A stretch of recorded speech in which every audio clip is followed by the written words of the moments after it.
बिस्मिल्लाहिर्रहमानिर्रहीम। अस्सलाम वालेकुम। नाज़रीन ग्रामी, आज की कहानी ऐसी है जो शायद आपके रोंगटे खड़े कर दे। ये वाकया बगदाद के उस दौर का है जब बहलूल दाना अपनी बेबाक नसीहतों के लिए मशहूर था। मगर इस बार एक ऐसा शख्स उनके सामने आया जो दौलत के गरूर में अंधा हो चुका था, और बहलूल को उसका गरूर तोड़ने के लिए एक ऐसा काम करना पड़ा जो आज तक बगदाद के लोग नहीं भूले।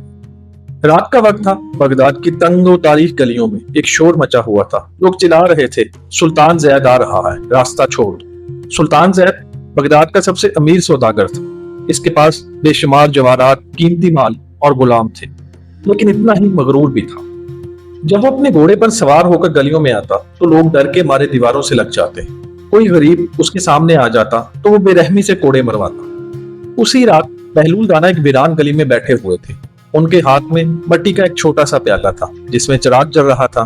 सुल्तान ज़ैद की सवारी आई तो बहलूल खड़े हो गए। सुल्तान ज़ैद ने घोड़े की बात खींचते हुए कहा, हटो पागल, मेरे रास्ते में क्यों खड़े हो? बहलूल ने मुस्कुराकर जवाब दिया, मैं तुम्हारे रास्ते में नहीं, तुम्हारे गरूर के रास्ते में खड़ा हूं। यह सुनकर सुल्तान ज़ैद के चेहरे पर गुस्सा आ गया। तुम्हें पता है मैं कौन हूं? मेरी दौलत पूरे बगदाद को खरीद सकती है। बहलूल दाना ने कहा, दौलत अंधा कर देती है ज़ैद, लेकिन मैं तुम्हें एक खेल खेलने की दावत देता हूं। अगर तुम जीत गए तो मैं अपनी जान तुम्हें दे दूंगा, लेकिन अगर हार गए तो अपनी सारी दौलत गरीबों में बांटनी होगी। सुल्तान ज़ैद हंसा और बोला, पागल, ये आसान शर्त है, कौन सा खेल है? बहलूल दाना उसे शहर से दूर बगदाद के एक पुराने कब्रिस्तान में ले गए। वो जगह सुनसान और डरावनी थी। बहलूल ने पुरानी कब्र के पास खड़े होकर कहा, यह कब्र उस बादशाह की है जो तुमसे 1000 गुना ज्यादा अमीर था। मैं तुम्हें एक सवाल पूछूंगा, अगर तुम उसका सही जवाब दे सके तो तुम जीत गए। सुल्तान ज़ैद ने गरूर से कहा, पूछो।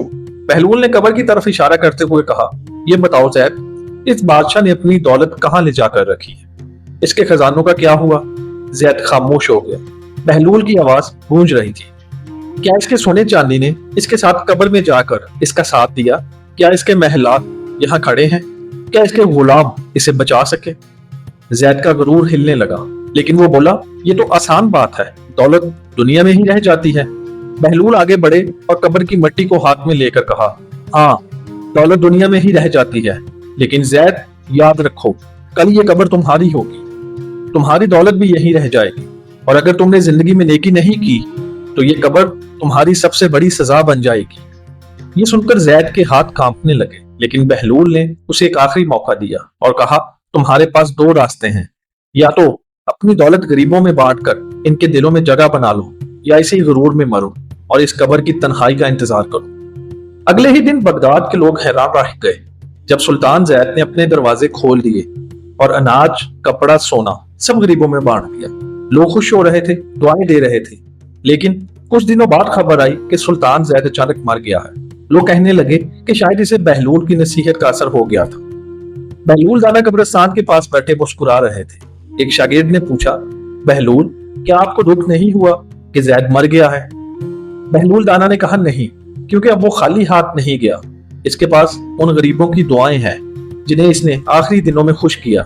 यही दुआएं उसे कब्र में सुकून देगी। प्यारे नाज़रीन, ये कहानी हमें सबक देती है कि दौलत असल ताकत नहीं है, असल ताकत नेकी है जो कब्र तक हमारा साथ देती है। गरूर जो हमें अंधा कर देता है, लेकिन आजिज़ी और सखावत हमें दुनिया और आखिरत दोनों में कामयाब करती है। नाज़रीन ग्रामी, अगर आपको बहलूल दाना की ये कहानी पसंद आई हो तो वीडियो को लाइक करें, कमेंट करें और हमारे चैनल ग्लोबल हिस्ट्री न्यूज़ को लाजमी सब्सक्राइब करें। मिलते हैं अगली वीडियो में एक नई सच्चाई के साथ। तब तक अल्लाह निगहबान।